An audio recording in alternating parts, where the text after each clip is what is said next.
అందరికీ నమస్కారం. నిజానికి ప్రపంచం ఎలా వెళ్ళాలి, ఏ విధంగా పురోగతి సాధించాలి అని నిర్ణయించడం కోసం ఎవరైనా ఉన్నారా? అవును, ఉన్నారు. అది ఐక్యరాజ్య సమితి.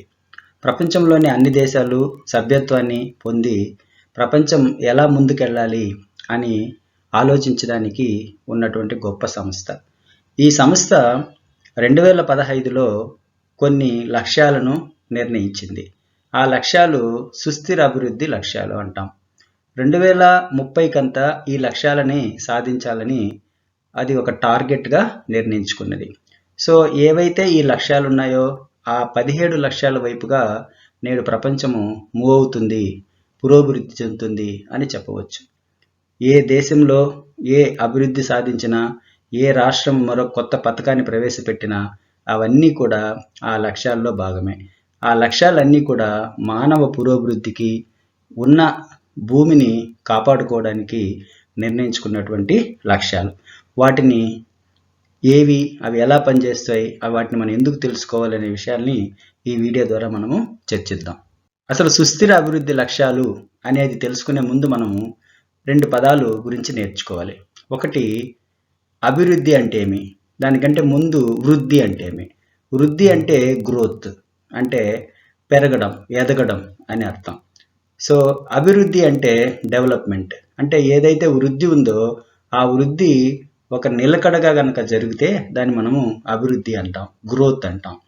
మరి సుస్థిర అభివృద్ధి అంటే ఏమిటి అంటే ఈ జరుగుతున్నటువంటి అభివృద్ధి ఒక స్థిరమైన పందాలో, స్థిరమైన వేగంతో జరగడం అని అర్థం.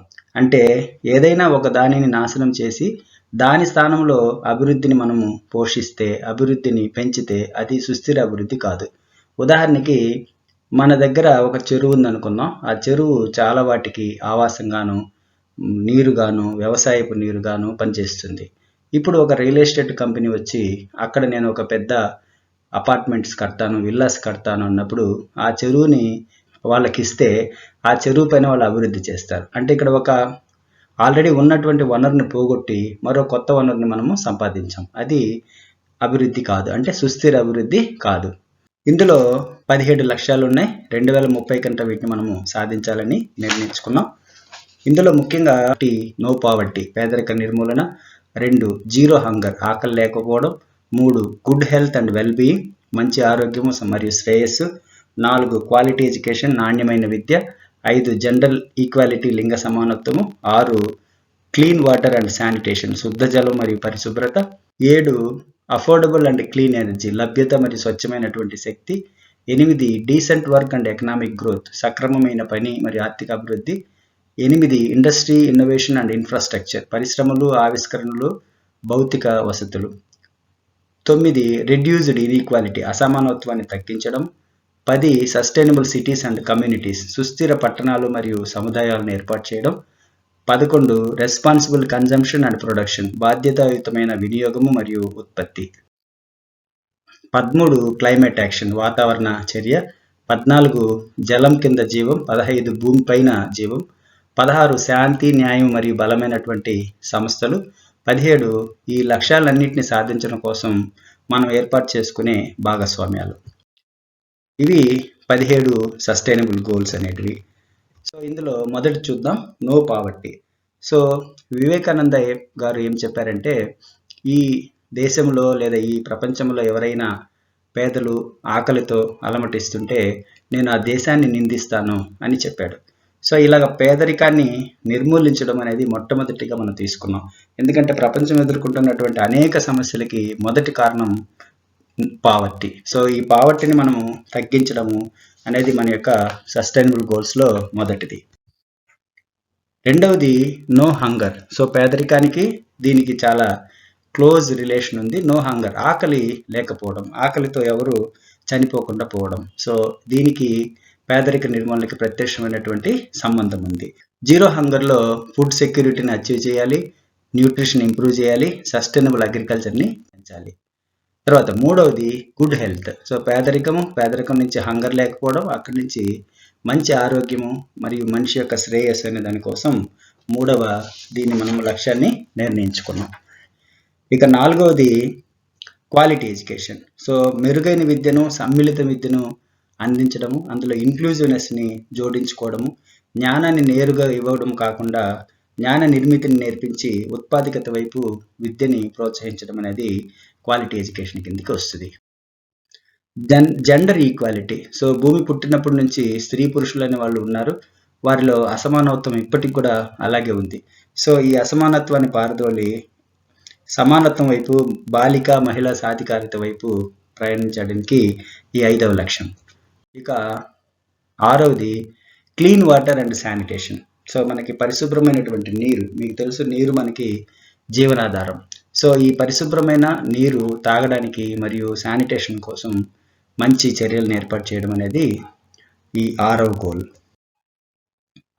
7వది affordable and clean energy. So energy ఉంది, ఆ ఎనర్జీని అందరూ అందుకునే విధంగా ఆ యాక్సెస్ ఉండేలాగా చేయడం.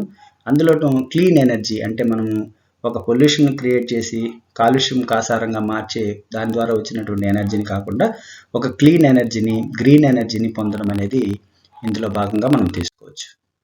Next decent work and economic growth 8వ లక్ష్యం.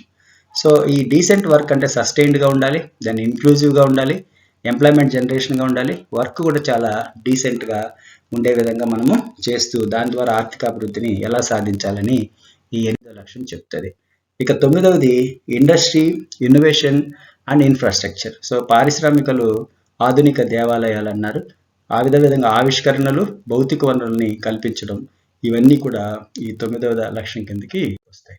ఇక 10వది రెడ్యూస్డ్ ఇన్ఈక్వాలిటీస్ అంటే అసమానత్వాన్ని పారదోలడం. మనం పేపర్లలో చూస్తూ ఉంటాం, కోవిడ్ తర్వాత కోటీశ్వరులు పెరిగారు. సో ఒక్క కోటీశ్వరుడి దగ్గర అంటే ఒక బిలియనీర్ దగ్గర ఉన్నటువంటి సంపదతో కొన్ని లక్షల మంది బతకొచ్చు.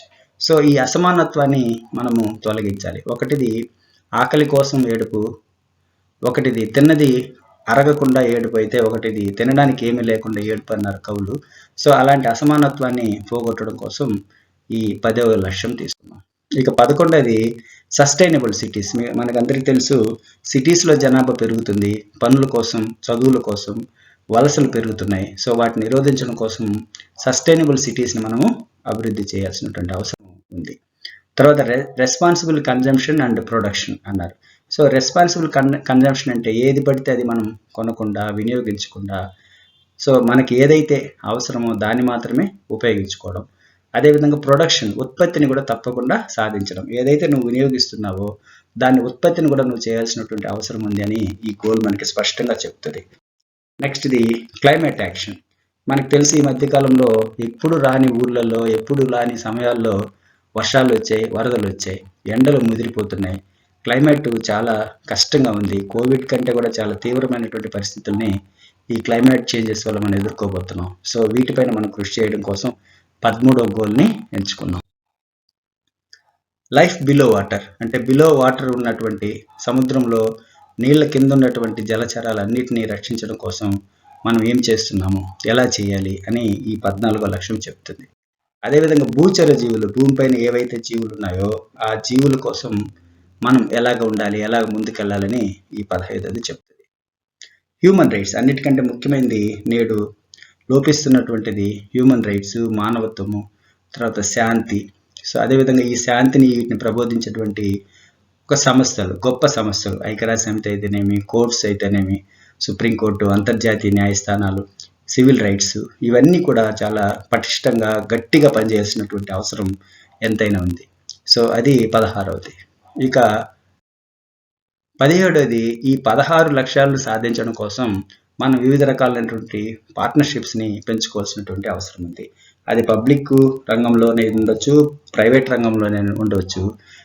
ఈ పార్ట్నర్షిప్ని మనం పెంచాల్సినటువంటి అవసరం ఉంది. కాబట్టి సో ఈ 17వ లక్ష్యంగా పార్ట్నర్షిప్స్ ఫర్ గోల్స్ అనే దాన్ని నిర్ణయించడం జరిగింది. సో ఈ 17 సుస్థిరాభివృద్ధి లక్ష్యాల్లో 169 నిర్దేశాలు ఉన్నాయి. సో ఈ 169 నిర్దేశాలులో మళ్ళీ టార్గెట్స్ అనేటివి ఉన్నాయి. సో ప్రతి దాంట్లోనూ ఉదాహరణకి 4వ లక్ష్యమైన నాణ్యమైన విద్య అని చెప్పడం కోసం సుమారుగా 67 నిర్దేశాలు ఉన్నాయి. అంటే స్కూల్ ఇన్ఫ్రాస్ట్రక్చర్ దగ్గర నుంచి టీచింగ్ వరకు, మార్క్స్ వరకు, గ్రేడింగ్ వరకు అన్నిటికి కూడా కొన్ని లక్ష్యాలను మనం ప్రతిపాదించడం జరిగింది. సో అలాగా ఈ సుస్థిర అభివృద్ధి లక్ష్యాలని ప్రతి రాష్ట్ర ప్రభుత్వం, ప్రతి దేశం కూడా పాటిస్తూ ప్రజల్ని ముందుకు తీసుకెళ్ళడానికి ప్రయత్నం చేస్తున్నాయి. సో ఈ వీడియో మీకు నచ్చితే ఇతరులకు షేర్ చేయండి. ప్రతి ఒక్కరూ ప్రపంచం ఎలా పనిచేస్తుంది, ఇందులో సుస్థిరాభివృద్ధి గోల్స్ యొక్క ప్రాధాన్యత ఏంటి అనే అంశాలని తప్పకుండా తెలుసుకోవాల్సినటువంటి అవసరం ఉంది. ధన్యవాదములు.